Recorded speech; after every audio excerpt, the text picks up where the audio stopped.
Project Emma is about Emma, who does not have the post-grad life she was hoping for. She's back home, living with her dad, her best friend is an hour away, and she's working at a diner that was just supposed to be a summer job. Well, after her dad mentions he wants to move to Florida to retire, and hearing all of the professional success stories from her friends, Emma applies to all of the major newspaper companies in the country, and gets rejected by every single one. Well, one day, as Emma's working at the diner, she overhears a man talking about a job in layout, and she casually asks him about it. He says he's working for a small local newspaper, and Emma says she's a journalist, and she actually asks for an interview. Well, what do you know? She gets one and is hired. Emma actually has a column at the paper. She writes that with her co-worker Joseph. He's extremely competitive and is always trying to get ahead. Their job involves them interviewing successful people in the area, from farmers to startup businessmen. Well, one day, Emma goes to do an interview without Joseph to speak with Nick, a man who started his own restaurant in a small nearby city. Nick is a couple years older than Emma and is very handsome.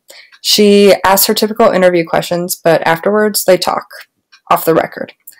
Nick mentions that they're hiring a part-time assistant manager, and Emma blurts out that she's unhappy at her job and she thinks she's interested in something new.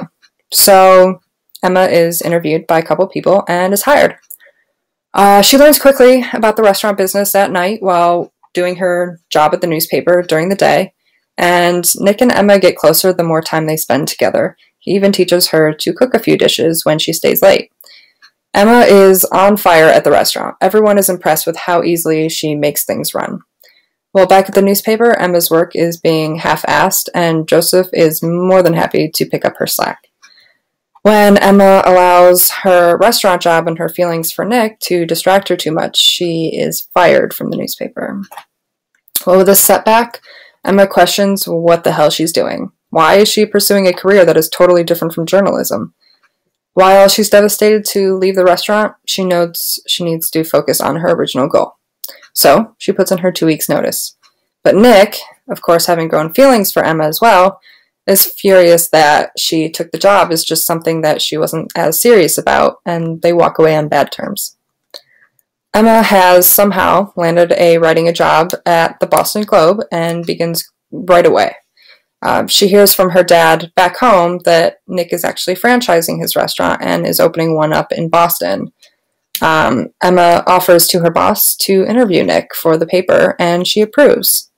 So when sneaky Emma goes to the interview, Nick is surprised that she's the one interviewing him. They talk on the record, but off the record, Emma apologizes for just picking up and leaving. And they talk for a while, and Nick tells her he's actually moving to Boston in a couple weeks to oversee the restaurant, and he asks her for a date then.